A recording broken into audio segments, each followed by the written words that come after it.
Itong si Dan Fernandez po ay may utak, no?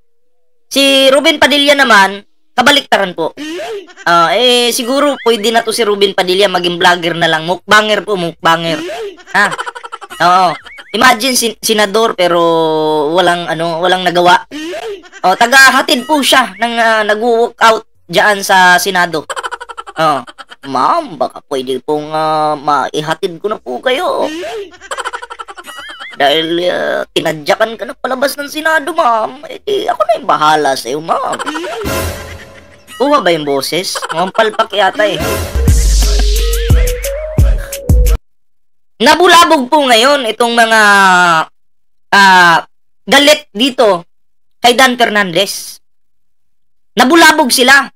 Kasi po, nakikita po natin, no, na itong mga ginagawa ni Dan Fernandez diyan sa Quadcom ay talaga namang kumbaga napakaganda, 'di ba?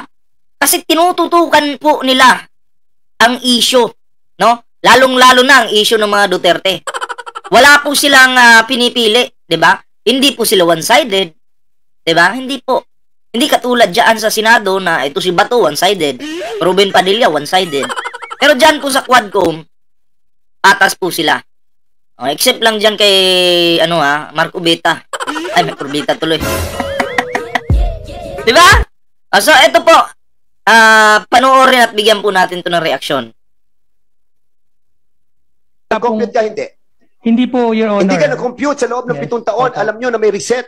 Alam nyo na papasok ang 2016 hanggang 2019, fourth regulatory period. At hanggang ngayon, hindi kayo nagko-compute. Bakit? Dahil sinabi ba na Meralco, huwag kayo mag-compute.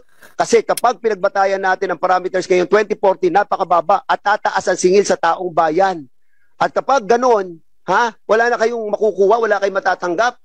Sabi mo sa akin, mali ba ang iniisip ko, panaginip lamang ba?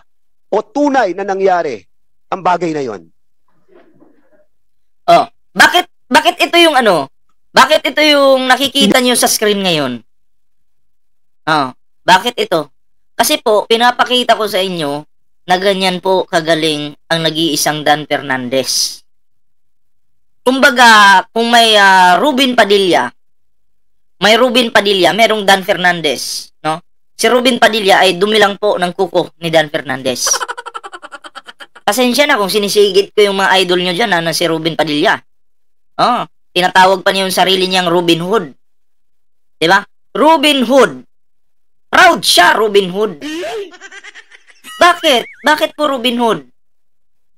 Alam nyo ba yung Robin Hood, magnanakaw yan? K.O. Totoo po yan, Ang Robin Hood ay magnanakaw. Pero kung i-English natin yan, Robin Hood, napakagandang pakinggan eh.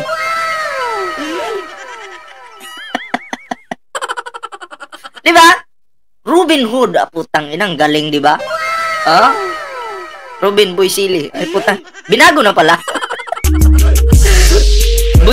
Boy Silly na pala. Magnanakaw ng puke. Uy, grabe ka naman. Red J.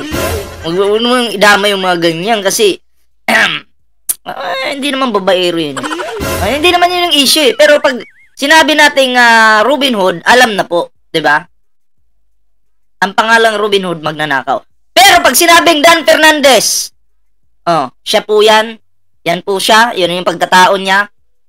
Nandyan lang po siya sa katotohanan. Marilos Simporio, shoutout po At eto, papanood ko ito sa inyo Ito. Asan na ba yun? Panoorin po natin ito. Yan. PNP organization, this Quadcom will never stop. Alam namin, delikado yung ginagawa namin. But sometimes, meron tayong kasabihan. Minsan ka lang dadaan sa buhay na to. At pag dumaan ka, gawin mo na yung tama. Dahil sa tama, hindi ka magkakamali. Narinig nyo yun? Yung mga sinabi ni Dan Fernandez dyan? Minsan lang po tayong dumaan sa buhay na to. Gawin nyo yung tama. Pero sa trabaho nila dyan, sa Quadcom, delikado po yung kanilang buhay dyan. Alam nyo po kung bakit? Kasi minsan, hindi maiwasan na pwede kang pag-initan. Pag napag-initan ka, buhay mo yung nakataya dyan. 'Di ba? Marja, shoutout po buhay mo po, buhay nila yung nakataya dyan.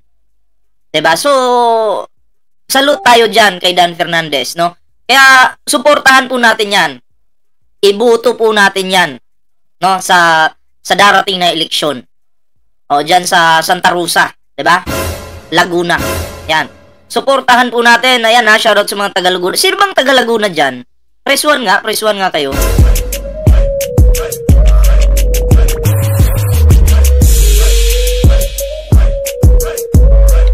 Hindi, may nakita. Hindi naman ako hater ni Jingo Estrada. Natawa lang ako. Ewan ko anong tinapay yung kinuha niya. Pagkuha niya sa tinapay dyan sa Senado, maraming taga dyan, Santa Rosa, Laguna, Pagkuha niya sa tinapay dyan sa Senado, kakainin niya na sana. Pagtingin niyang ganun, may camera nakatutok. Binalik ngayon yung tinapay. Di ba? Huli, pero hindi kulong. Alam nyo ba, dyan ako nagtatrabaho noon sa Binyan, Laguna. Sa factory po ako nagtatrabaho dyan. Dyan sa Binyan mismo. Factory ng mga hard disk. Yung sa computer. Oo. Ang trabaho ko po dyan ay machine operator. Oo. Nakatira ako dyan eh. Siguro may 1 taon din ako nagtrabaho dyan sa Binyan. Familiar kayo. Ang daming factory dyan, di ba? Ang daming factory dyan. Okay, salamat po sa mga nag-like sa ating live ngayon. Maraming salamat po. Ayan. Kaya, ibuto po natin si Dan Fernandez. Ito, sa mga bagong pasok, panoorin nyo po to. PNP organization, this Quadcom will never stop. Alam namin, delikado yung... This Quadcom will never stop. So, ibig sabihin, itutuloy-tuloy po nila yung investigasyon, lalo na sa mga Duterte, kahit anong mangyari. 'Di ba? Oo, ganun po yun. Okay, shoutout kay Bang Bang. Shoutout sa iyo Itutuloy-tuloy nila yan. Kasi yun po yung trabaho nila. Mabuhay ang mga buhaya, sabi ni Geraldine Papa. Oo. Alam mo, tama ka naman. Dapat talagang mabuhay ang mga buhaya. Kasi, hindi kami papayag na mamatay ang mga buhaya. Kasi, may kulungan po para sa mga buhaya. Yung nasa picture natin, katulad yan, mga buhaya. Diba? Pasimpleng buhaya. Pag sinabing pasimpleng buhaya, ano yun, ballpoint man? Pulubi naman sila. Yun na nga pasimpleng buhaya. Diba? Bababa ka ba sa pagka-presidente mo tapos pulubi ka pa rin?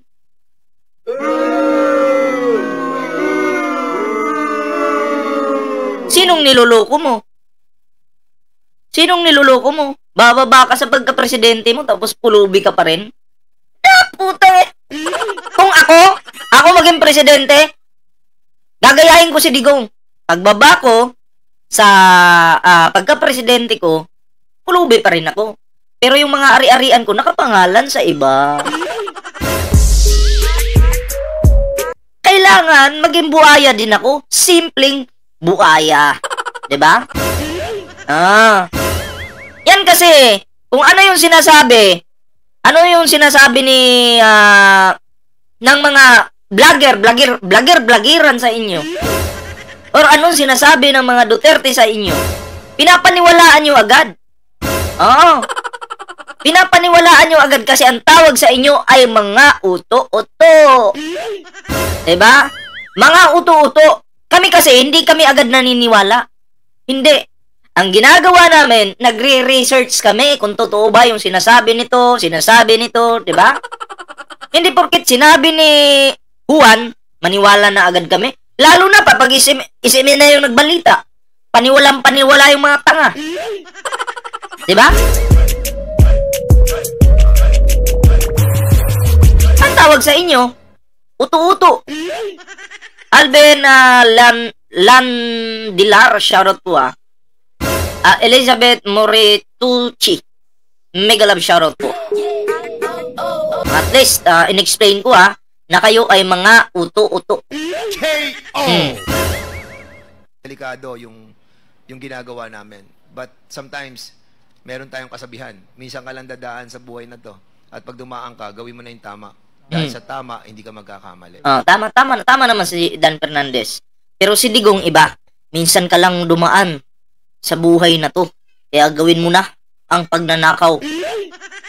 Kasi minsan lang eh. Diba? Itudo mo na. Itudo mo na yung pagnanakaw. Itudo mo na yung yung pambobola. Itudo mo na yung sasabihin ng I hate drugs pero lutang gusto mo palang maging floating. Yung video na yun, siya mismo yung umamin. Binigyan na natin ng reaction yun. Gusto ko floating. Gusto ko kasi ma'am floating. Masarap kasi sa feeling. Sabi niya, parang malapit na sa heaven. Parang ganun pakiramdam. Diba? Yan si Digong. Kaya ang nangyari, dahil floating si Digong, nangiwi silang dalawa ngayon. Ayan na, basta Dan Fernandez po, ayan, suportahan po natin yan dahil isa po yan na napakagaling manggisadyaan sa loob ng Quadcom. Okay? Iboto po natin yan, huwag kalimutan. Kung ako lang, taga Laguna lang ako. Number 1 yan sa listahan ko eh. Kung taga Laguna lang ako, number 1 yan sa listahan ko. Diba? Iboboto ko talaga yan. Kung pwede pangalan, kung nandyan ako sa Laguna, yung bubong ko, may nakalagay na Dan Fernandez. Diba? Ganyan po dapat mag-support. Kasi nakikita, bakit po sinasabi yan? Kasi nakikita naman po natin na maganda naman yung ginagawa niya sa Quadcom. Diba?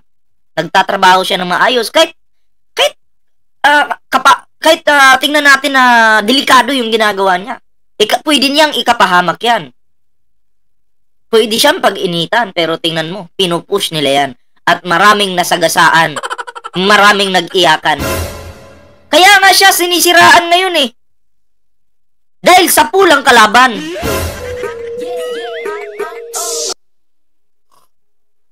Diba? Sa pool. Nag-iyakan ng kalaban, kaya ang magagawa na lang ng kalaban ay manira.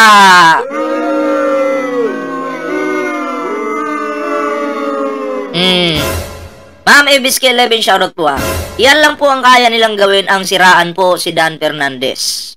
Diba? Wala eh. Mga weakling eh. Diba?